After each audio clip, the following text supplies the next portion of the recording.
Hi, my friends. So, with all this whole thing with Mondani becoming mayor of New York, there's a lot of talk now about Jews in America, particularly in New York, having to what? Make Aliyah. Okay, let's talk about that, guys. And I'm talking to you guys as a person who made Aliyah, officially made Aliyah 15 years ago, lived in Israel on 2 occasions, lived in Israel before COVID, lived in Israel during COVID, has seen Israel evolve in terms of just daily living, all this kind of stuff, financially, etc., socially. So I'm speaking to the people who live in Israel, who have made Aliyah from America, and who are warning Jews in America, particularly Orthodox Jews, to make Aliyah. Who've been telling them to make Aliyah. Because Orthodox Jews, my friends, are kind of the low-hanging fruit, if you will, because really, who's going to leave? Who is most likely to leave, the Conference of America to go to Israel? People who are connected to Torah, people who consider, living in Israel a mitzvah, people who have relatives who live in Israel, who move to Israel because it's a mitzvah, and or because they want to live in Israel, right? My friends, I'm going to tell you why, despite everything, why most Orthodox Jews will not go to Israel immediately, if ever, until Mashiach comes. First of all, my friend, there's the what's called hashkafic aspect, reason, philosophical reason. Most of them are not what we call political Zionists. They are maybe what I call spiritual Zionists, meaning they believe that Israel is ours. They pray, 3 times a day for restoration of for the building of the Beis Hamikdash and restoration of Jerusalem, etc. But folks, these people are not. How should I put this? Nuanced discussion, but they're not political Zionists. They're spiritual Zionists, if that makes any sense. Okay. Even though they don't like to use the term Zionists, but let's just use that for this example. That's reason number one. And the rabbis tell them not to go anywhere. If they speak to the rabbis, they say, "My Rebbe told me not to go anywhere." It's not wise, it's not shaykh, it's not the time. They tell them, where do you have parnasa, where do you have income, where do your kids go to school, where do you, whatever, right? It's all these different reasons. It's called, they get what's called eitzah, advice, right? Based on what? What they call das Torah, dat Torah. When a rabbi is so tapped into the Torah, then he means he's tapped into maybe what Hashem wants, and he's able to give advice, right? Okay. Which, by the way, I'm not discounting. I just think that in this generation, that is, it's very rare. Let's put it that way. It's more rare than people. Like, people think it's an abundance, but it's very rare. Okay. So that's reason number one. Reason number two, my friends, is, folks, I've been around the Orthodox Jewish community here in America. I'm going to put this lightly. They like their stuff.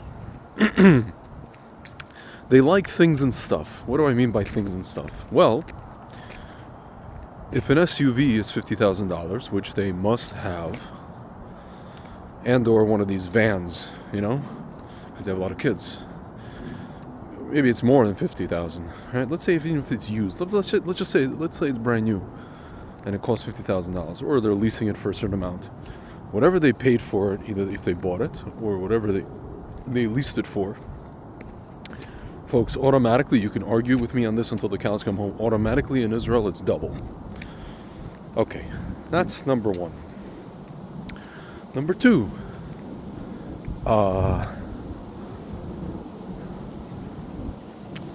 salaries. Let's say you have a job, you have a business here, right? Most of these people, folks, I'm just laying out the facts. Most of these people, the businesses they have are to do with real estate, to do with, let's say like the nursing homes, to do with, could be Amazon, could be something online, could be this, could be that. So let's just say you figure out a way how to have that all remote, right? Some of those things can be remote, some of those things cannot be remote, are not translatable, right? Let's say you translate that to remote. Okay. So now you have, let's say if you have the same salary, you're living in Israel, you have a remote, you're one of the lucky ones. But still, your cost of living for a lot of things has gone up. Car, real estate, whatever, rent, or if you're buying something, depending on what you want to buy. Okay. Unless you want to live in a settlement, all right, somewhere. Okay. Which most of these people do not. Some people do, like myself. Very, depending on what community you go to, some people would. Most people wouldn't, right? And also they start, oh, the security, this, that, right? Okay. So that's cars, real estate. Then they start with where we're going to send our kids to school. Their rabbis tell them, despite the fact that they pay through the nose for their kids to go to school here in America, right? And they sit on podcasts and complain about it and talk about how, like, oh, I make $300,000, $400,000, $500,000 and it's not enough. Folks, non-Jews listen to this and they're just like, they're appalled. You make $500,000 a year and it's not enough for you, and you guys are living on what's called, in Russian called reshotki. You're living on fences, I don't know, like manhole covers, Folks, what's up, right? So even as they complain about that, they say, oh, we're going to send our kids to school in Israel. Not realizing that most of the even religious schools are subsidized, depending on where you are. Yeah, but what is there, who's running those schools, how they've been taught, who are the rabbis, who are the teachers? Folks, I'm telling you, you can sit down with a Torah-observant Jew in America, and you can tell them, you can literally answer all of their questions about X, Y, and Z, and honestly, you can answer them. You're not trying to sell them anything. You're just answering them one question after the other, right? And let's say if most of the things line up where it's like favorable for them to make Aliyah, they're gonna find something where it's like, no, I can't. They're gonna find you more reasons that they can't. What is that? Do you guys ever see the movie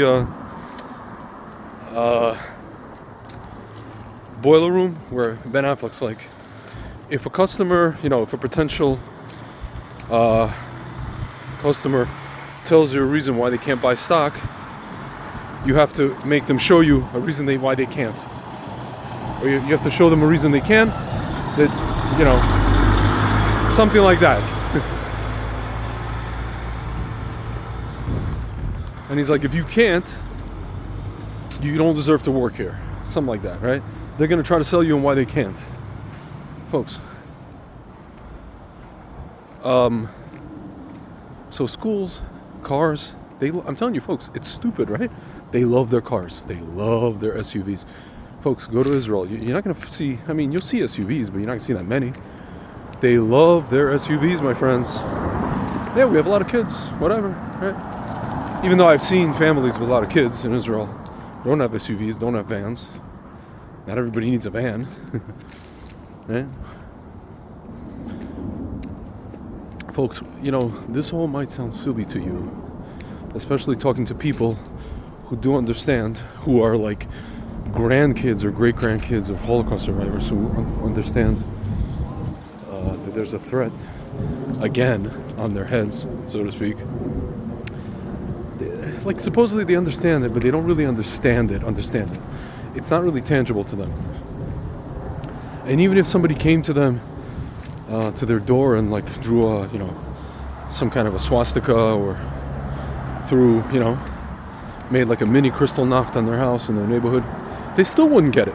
My friends, they still wouldn't get it. They still would be like, oh, but I like my SUV. I like my, whatever, right? Their houses that they have. The ability to, I don't know, not have to schlep here, not have to schlep there, just to get, whatever, right? Basic things. My friends, so those of you who are living in Israel, who are a little bit, self-righteously, let's put it that way, screaming at Jews, Orthodox Jews, and even all Jews to get out of America, just understand to whom are you speaking? And now you can come back at me and say, well, tzvi. Then they're idiots. I'm like, and I'll say to you, first of all, that tone is not going to get you anywhere. And then you're going to come back and tell me, okay, so, hey, and then I've heard this, right? Oh, so how many people left Mitzrayim? 20%. Folks, and the rest of them died in the darkness, right? Because they wanted to hang on to their SUVs and all the rest of it. Folks, listen, at the end of the day, I don't want to repeat that scenario. Meaning, I want to get these people out of America, right?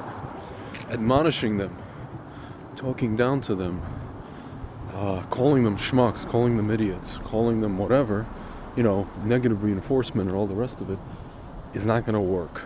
Here's what may work. I'm not saying it's definitely going to work, but it may work. It's possible it will work better than what you guys are doing.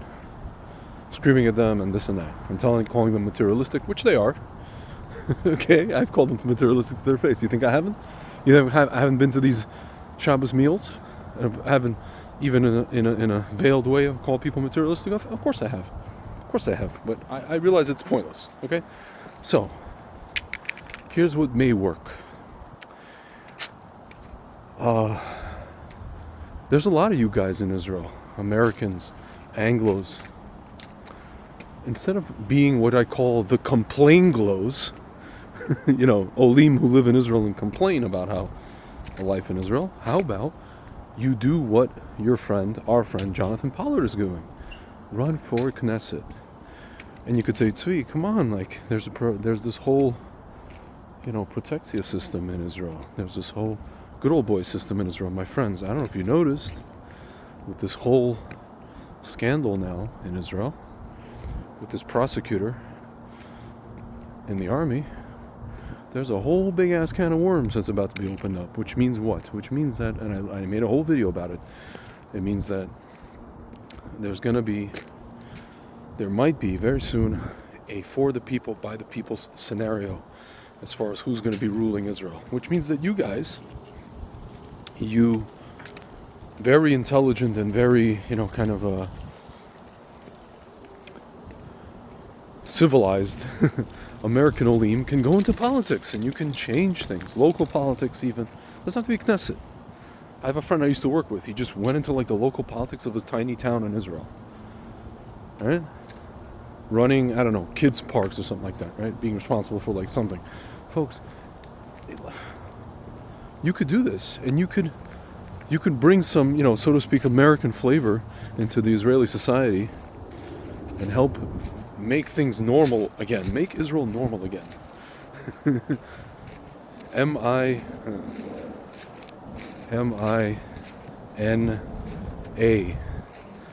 Mina. Mina. I don't know how you want to say it, right? Okay. That's a start. And then, you start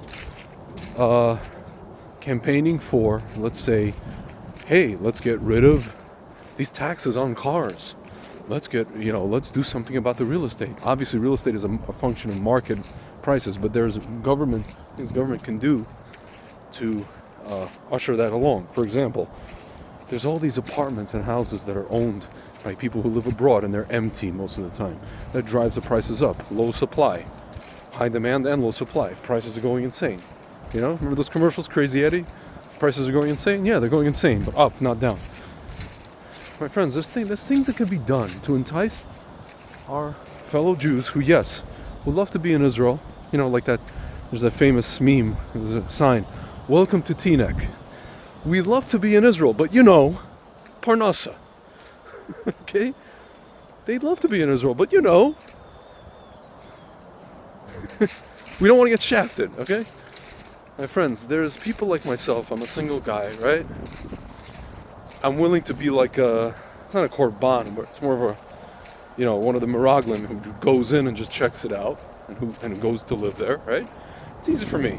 Not easy, but you know, it's easier, right? There's stuff I'm just willing to deal with because I love Israel, I want to be there, and I feel like my neshama is there, and that's it. I'm willing to put up with it and deal with it, and just like the people, I'm not putting myself on a pedestal, relatively speaking, like those people who came, let's say in the first Aliyah, second Aliyah, right? You think they didn't leave creature comforts? Of course they did. Not as many as we have now. We have a boatload now.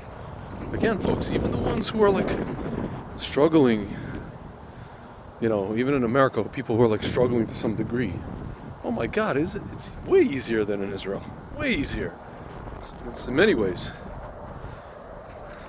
My friends, for those of you who are trying to get, you know, do what's called the rescue operation, like Pollard said, of American Jews, you gotta do better than just screaming at their face. You gotta do better. Meaning you gotta come up with a better plan. And you could say, well, isn't a pogrom something that's going to, you know, get their butts in gear? Isn't that enough? Isn't Mamdani enough? Like some friend of mine messaged me, Mamdani's not enough? No, he's not enough. No, clearly not. He's not enough. He is not enough. Folks, he was elected yesterday, right? Let's say there's people sitting today in New York and they realize maybe it's time to go. You know where they're going to go? They're going to go to Florida. Okay, that's their first choice. Why? No state taxes. Okay? Republican governor, no state taxes, no city taxes. Business-friendly environment. You can have a business and you pay one-time fee to set it up, and that's it. Folks, you know how much you have to pay to have an LLC in Israel? $100 a month. Ask my friends who have an LLC in Israel. Is that normal? No. Folks, stuff's got to change. You can say, Tzvi, well, you know, your money or your life. My friends, again, human psychology. Human psychology. You want a bunch of spoiled-ass Jews to move to Israel? Yes, I'm talking to you Jews in America. You're spoiled rotten to the core. You want a bunch of spoiled rotten to the core ass Jews to move to Israel? Make it a little easier. Just a little, not a lot. You don't have to turn Israel into America. But turn it into maybe make it go from what's called a second world country to a 1.5 world country. America's now, maybe I guess still the first world country, but it's about to be 1.5, depending on where you go. Maybe let's try to make Israel the 1.5 world country. Like seriously. And it's not going to take a lot, really. Again, the system is changing. The infrastructure, I mean the kind of the kishkas of Israel are changing. The political, what I call kishkas of Israel, are changing. Political skeleton of Israel. As we speak, in real time, we're watching it, guys. Folks, you're not going to convince spoiled ass American Jews. Yeah, I said it. I mean, it is what it is. I have nothing against you guys, them. It is what it is. The Torah says, don't get too fat and happy. You know what I mean? Everybody got too fat and happy. Okay. Even with this Mamdani fellow, even with, you know, here in Jersey we have another one. Gnostic fruitcake lady. Okay? White leftist. That's the word. White leftist woman. Folks, no offense to any ladies out there. White leftist women are going to be the death. They're the ones that voted for Mamdani, by the way. They're going to be the death of all the world. All of Western society. Europe, America. It doesn't matter. My friends,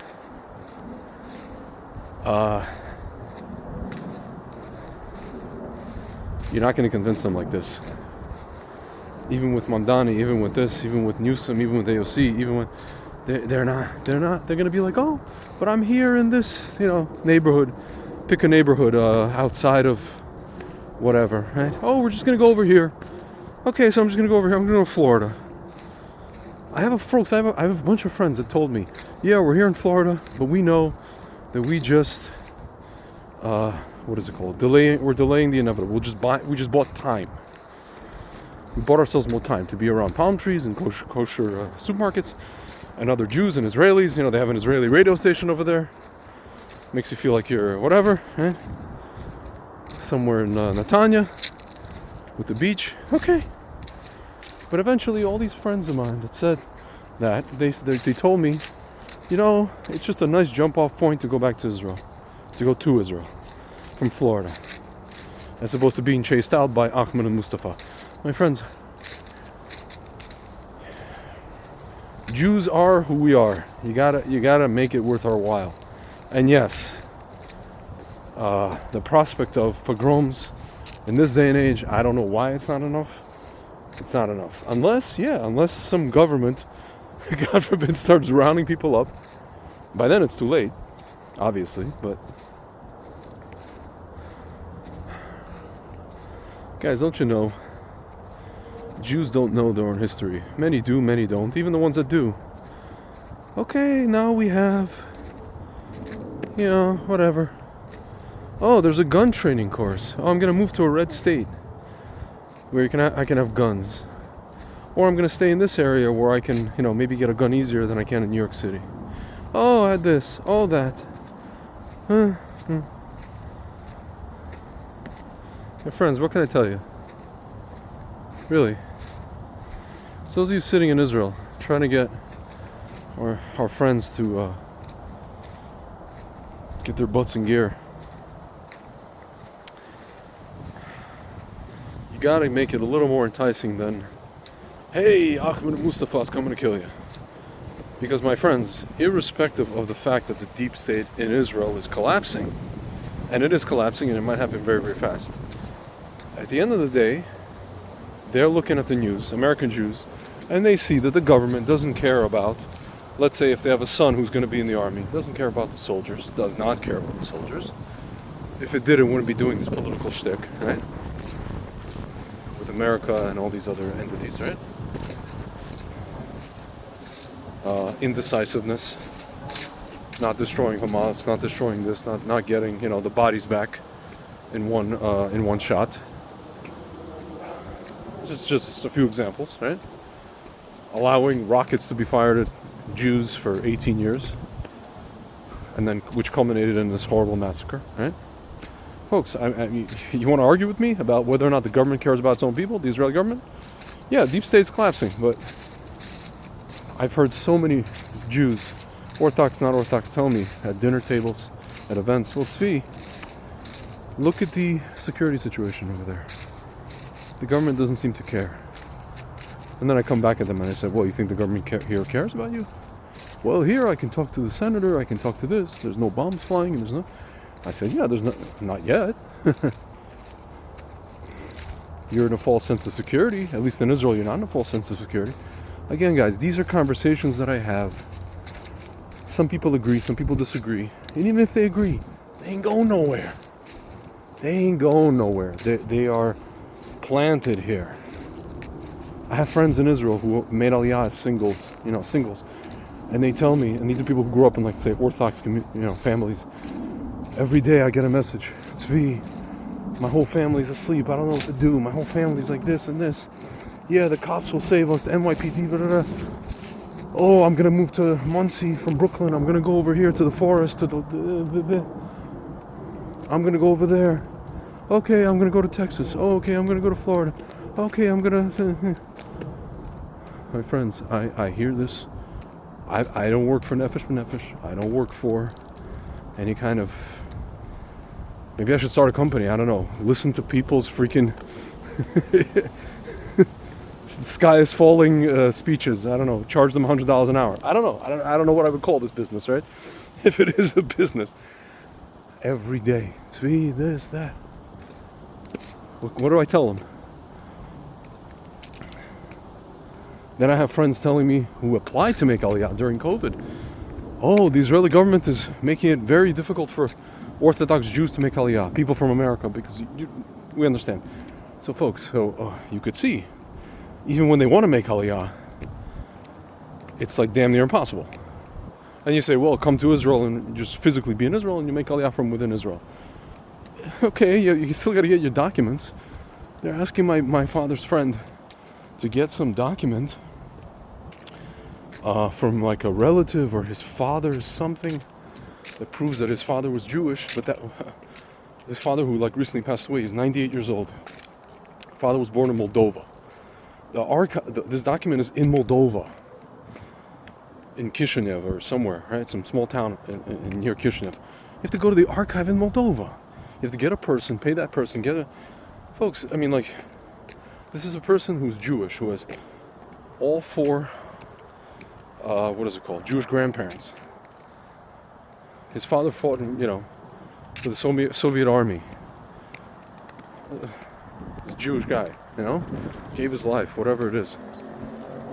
Like, he sends his kids went to yeshiva, his grandkids go to yeshiva. His oldest grandson just got married. Frum guy. He won documents from Moldova. This is one example of many, guys.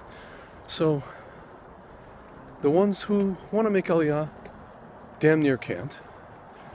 And the ones you want them to make Aliyah, they won't. Unless you give them a reason. Guys, the mitzvah thing is not enough of a reason. The mitzvah thing is not enough of a reason. The quote Zionism thing is not enough of a reason, especially since these people are not, again, what we call political Zionists. They are spiritual Zionists, yes. Political, no. They're pro-Israel. But they're not like gung-ho, whatever, right? Let's go build the land, blah, blah, blah. Folks, they want that land built and presented to them on a silver freaking platter. That's what they want. Yes, they do. Okay? Again, you can come fire back at me and say, Tzvi, these are, they would be the 10 Meraglim, the 10 spies of the 12. No, they're not the 10 Meraglim.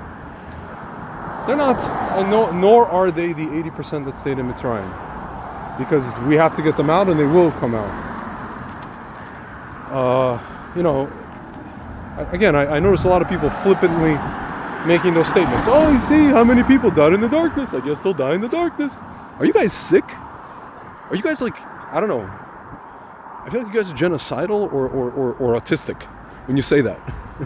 You want all the Orthodox Jews who don't want to, just leave just yet to die in the darkness, like the 80% of the, Are you guys nuts? My God, like, no, they won't. And they're not the Meraglim. They're regular Jews, they're regular people who happen to be spoiled. In the words of, Dave Chappelle, he was talking about Hollywood. He's like, how do these people go crazy on this? And he goes, maybe our society is just a little sick. Folks, these Orthodox Jews who live here in America, unfortunately have fallen into a lot of the things, of the world that's against Torah. Let's put it that way. Of the secular world. I see a lot of things in dating, in business, and a lot of stuff. Without doing what my friend accuses me of. Whatever. Farrakhaning them. Okay, so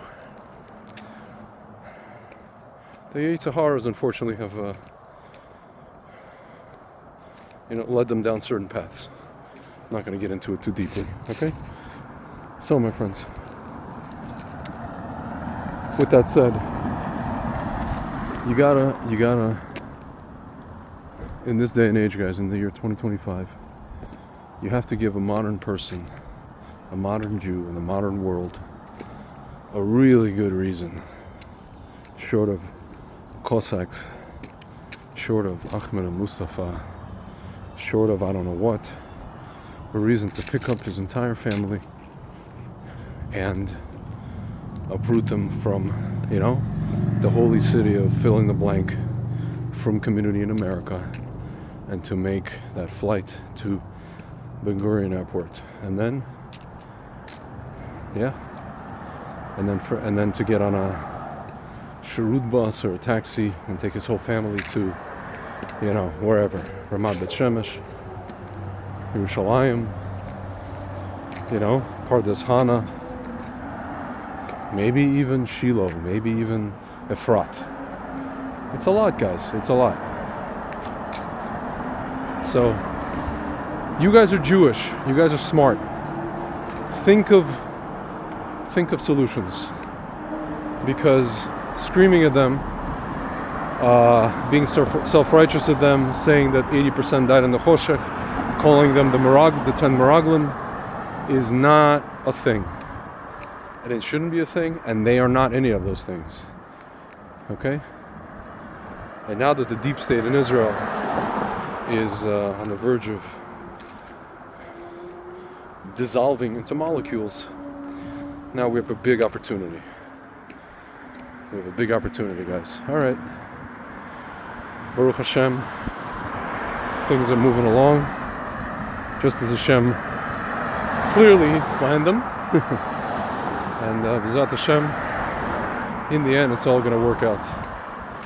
It's all going to work out in our favor. Israel is rising. And B'ezrat Hashem, everybody here is going to rise and